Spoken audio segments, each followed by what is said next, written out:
Tôi chào mừng các bạn đã quay trở lại với kênh của Sang, nơi chúng ta cùng khám phá những bí ẩn và kỳ quan của thiên nhiên.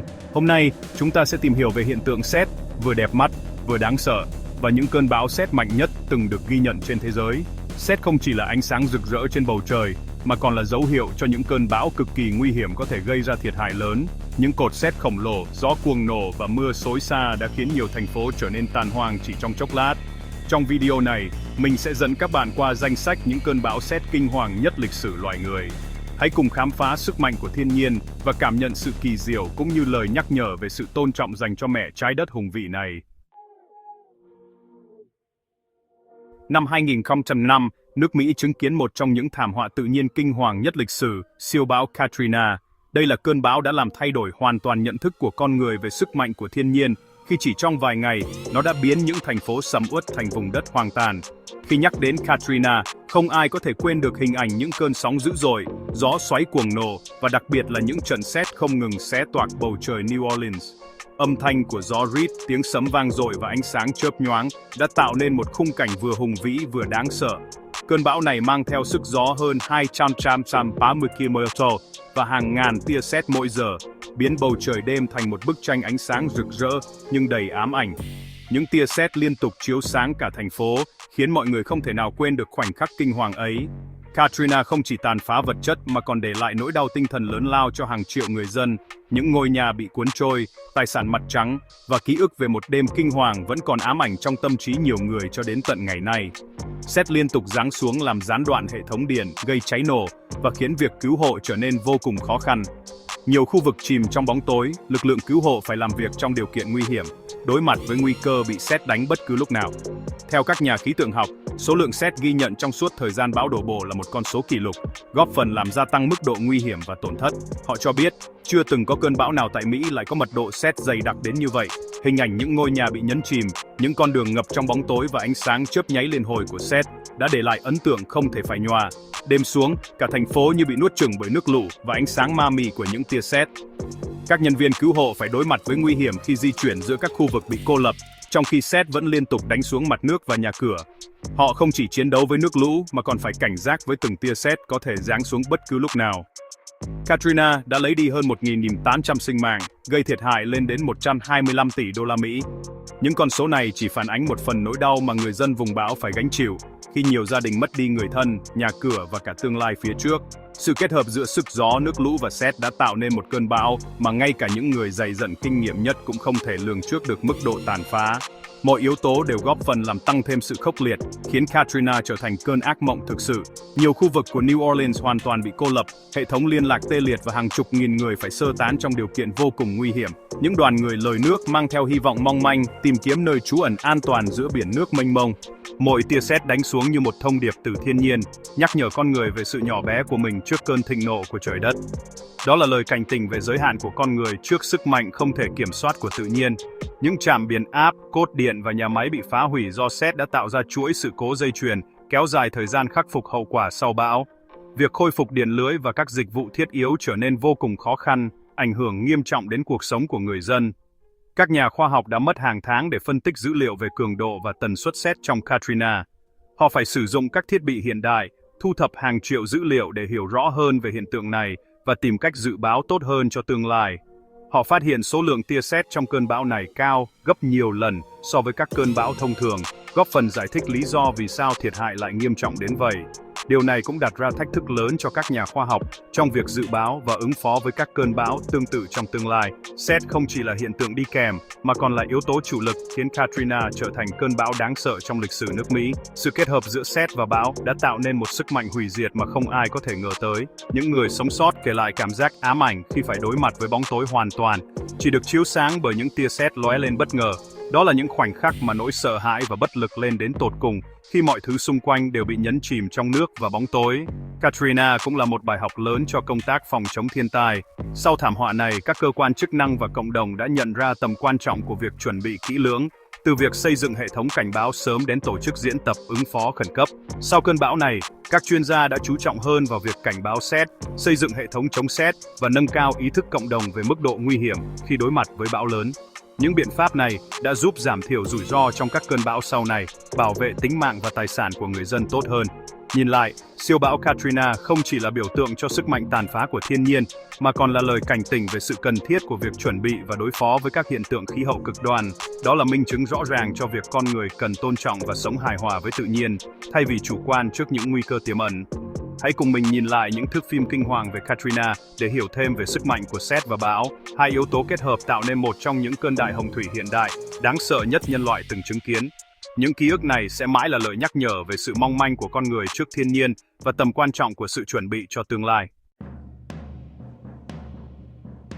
Cơn bão Haiyan, hay còn gọi là Yolanda, đổ bộ vào Philippines năm 2013, mang theo sức mạnh khủng khiếp chưa từng có trong lịch sử hiện đại của quốc đảo này. Chỉ trong vài giờ, nó đã nhanh chóng trở thành một trong những cơn bão mạnh nhất từng được ghi nhận trên toàn cầu, khiến cả thế giới phải chú ý. Không chỉ nổi bật nhờ sức gió lên tới 315 km/h, Haiyan còn khiến người dân khiếp sợ bởi những trận sét dày đặc xuất hiện liên tục trong suốt quá trình bão hoành hành, tạo nên một hiện tượng hiếm gặp ngay cả với những người đã quen sống trong vùng bão. Bầu trời Philippines như bị xé toạc bởi hàng trăm tia sét mọi giờ, tạo nên khung cảnh vừa hùng vĩ, vừa ám ảnh, khiến nhiều người không thể nào quên được cảm giác sợ hãi và bất lực trước sức mạnh của thiên nhiên. Khi Haiyan tiến gần đất liền, các trung tâm cảnh báo thiên tai liên tục ghi nhận cường độ sét tăng vọt, đặc biệt tại các khu vực ven biển, nơi người dân phải đối mặt trực tiếp với sự tàn phá của cả gió lốc và sét. Người dân kể lại, họ chưa từng thấy bầu trời lại rực sáng liên hồi như vậy. Tiếng sét vang dội khiến mặt đất rung chuyển, làm cho mọi người cảm thấy như thiên nhiên đang nổi giận dữ dội hơn bao giờ hết. Trong đêm tối, sét trở thành ánh sáng duy nhất, soi rọi cảnh vật tần hoàng sau cơn gió lốc, để lộ ra những mái nhà đổ nát và đường phố ngập nước. Sức tàn phá của Haiyan thật sự khủng khiếp, hơn 6.000 người thiệt mạng, hàng ngàn người khác bị thương và mất tích trong biển nước và đồng đổ nát. Hàng triệu người mất nhà cửa, phải sống trong cảnh màn trời chiếu đất, đối mặt với nguy cơ dịch bệnh và thiếu thốn lương thực, nước sạch. Cơ sở hạ tầng bị phá hủy nghiêm trọng, từ đường xá, cầu cổng cho đến hệ thống điện, nước và thông tin liên lạc đều bị tê liệt hoàn toàn. Sét không chỉ gây cháy nổ, mà còn làm gián đoạn hệ thống điện lưới và các thiết bị liên lạc, khiến công tác cứu hộ gặp nhiều trở ngại, làm cho việc tiếp cận các khu vực bị cô lập càng trở nên khó khăn hơn. Những hình ảnh làng mạc chìm trong nước lũ, cây cối bật gốc và ánh sáng sét chớp nháy liên tục đã ám ảnh không ít người, để lại nỗi sợ hãi kéo dài nhiều năm sau đó. Các nhà khí tượng học phân tích sự kết hợp giữa gió bão và sét trong Haiyan là cực kỳ nguy hiểm, bởi nó làm tăng nguy cơ thiệt hại về người và tài sản lên mức tối đa. Khi các khối không khí nóng ấm tràn lên cao, va chạm với không khí lạnh, đã tạo điều kiện lý tưởng cho các đợt sét dữ dội bùng nổ, khiến cường độ sét trong bão tăng lên gấp nhiều lần so với bình thường.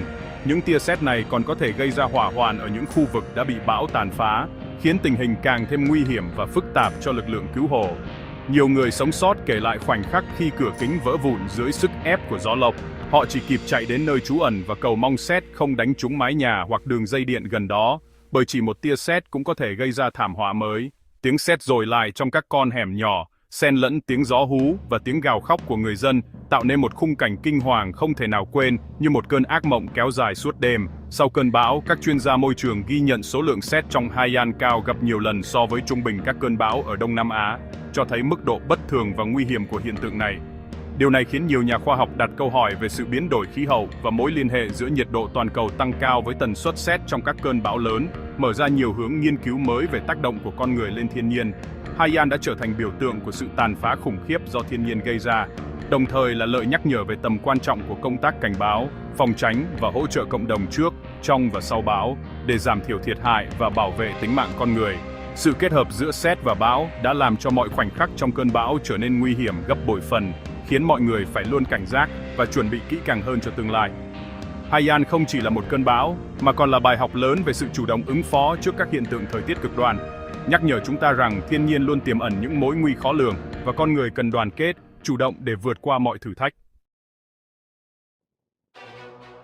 Tháng 10 năm 2015, Mexico phải đối mặt với một trong những cơn bão mạnh nhất lịch sử, bão Patricia. Đây là một sự kiện khiến cả thế giới phải chú ý khi các bản tin liên tục cập nhật về sức mạnh khủng khiếp của cơn bão này. Với sức gió lên tới 345 km/h, Patricia nhanh chóng được ghi nhận là cơn bão mạnh nhất từng đổ bộ vào Tây Bán Cầu. Những cơn gió này đủ sức quạt ngã mọi vật cản trên đường đi của nó, từ cây cối đến các công trình kiên cố. Điều khiến Patricia đặc biệt nguy hiểm chính là hiện tượng sét cực kỳ dữ dội đi kèm, tạo nên một ác mộng thực sự cho người dân vùng ven biển Mexico. Không chỉ là gió và mưa, mà còn là những tia sét liên tục xé toạc bầu trời đêm. Khi Patricia tiến gần bờ, bầu trời tối sầm lại và những tia sét bắt đầu xuất hiện ngày càng nhiều. Ánh sáng chớp nhoáng của sét khiến cả vùng trời như bùng sáng trong khoảnh khắc, rồi lại chìm vào bóng tối nặng nề. Các nhà khí tượng học ghi nhận hàng ngàn tia sét nổ ra chỉ trong vài giờ. Tần suất sét trong bão cao đến mức nhiều người dân ví von, cứ như cả bầu trời đang nổi giận. Những tia sét này không chỉ là hiện tượng tự nhiên, mà còn là nỗi ám ảnh đối với bất kỳ ai từng chứng kiến. Những tia sét này không chỉ tạo ra âm thanh vang rền, mà còn là nguồn gốc của nhiều sự cố cháy nổ nguy hiểm. Đôi khi, chỉ một tia sét cũng đủ để gây ra thảm họa cho cả một khu dân cư. Khác với những cơn bão thông thường, Patricia di chuyển rất nhanh, gần như không cho người dân đủ thời gian để sơ tán. Nhiều người chỉ kịp mang theo những vật dụng thiết yếu, bỏ lại phía sau mọi tài sản quý giá. Sự kết hợp giữa gió lốc, mưa lớn và sét dữ dội khiến mọi biện pháp phòng chống trở nên vô cùng khó khăn. Các lực lượng cứu hộ phải làm việc không ngừng nghỉ, đối mặt với nguy hiểm rình rập từ mọi phía. Các tuyến đường bị chia cắt, hệ thống điện bị đánh sập hoàn toàn do số lượng sét quá lớn, khiến vùng bão chìm trong bóng tối. Nhiều khu vực bị cô lập, người dân phải tự tìm cách sinh tồn trong điều kiện thiếu thốn. Nhiều gia đình phải trú ẩn trong tầng hầm, nghe tiếng sét nở ngay trên đầu, cảm nhận rõ mặt đất rung chuyển.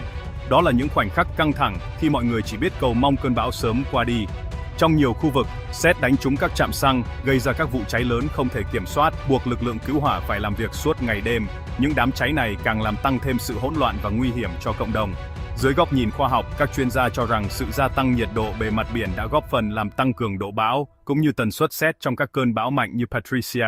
Đây là một dấu hiệu đáng lo ngại về biến đổi khí hậu toàn cầu. Các đám mây dày đặc, giàu độ ấm là điều kiện lý tưởng để sét hình thành và phát triển với quy mô lớn. Khi hơi nước bốc lên từ biển gặp không khí lạnh, năng lượng tích tụ tạo ra những cơn sét cực mạnh. Sau khi cơn bão đi qua, nhiều vùng đất chỉ còn lại đồng đổ nát. Những gì từng là làng mạc, nhà cửa, giờ chỉ còn là những tàn tích hoang tàn. Cây cối bị bắt gốc, nhà cửa tàn hoang và những vết cháy dài trên mặt đất do sét để lại là minh chứng cho sức tàn phá khủng khiếp của Patricia. Những dấu tích này sẽ còn ám ảnh người dân nơi đây trong nhiều năm sau đó. Dù tỷ lệ thương vong không cao như Katrina hay Haiyan, nhưng mức độ thiệt hại về tài sản là cực kỳ lớn, ảnh hưởng đến cuộc sống của hàng trăm ngàn người dân Mexico. Nhiều gia đình mặt trắng phải bắt đầu lại từ con số 0. Những thước phim ghi lại cảnh sét đánh sáng rực bầu trời, xen lẫn tiếng gió và tiếng mưa, đã trở thành tư liệu quý giá cho các nhà nghiên cứu khí tượng. Nhờ đó, họ có thể phân tích kỹ hơn về cơ chế hình thành sét trong các siêu bão. Patricia đã chứng minh rằng không chỉ sức gió hay lượng mưa, mà chính những trận sét dữ dội mới là yếu tố khiến bão trở nên đặc biệt nguy hiểm. Sự kết hợp của các yếu tố này tạo nên một cơn bão hoàn hảo, vừa đẹp mắt vừa đáng sợ. Hãy cùng mình chiêm ngưỡng những hình ảnh thực tế về bão Patricia để cảm nhận sự kỳ vị và hung dữ của thiên nhiên Mexico. Đây là lời nhắc nhở về sức mạnh không thể kiểm soát của tự nhiên và tầm quan trọng của việc chuẩn bị, cảnh báo sớm trước những thảm họa tương tự trong tương lai. Cơn bão Irma năm 2017 đã làm cả vùng Caribe và Bồ Đông nước Mỹ phải khiếp sợ.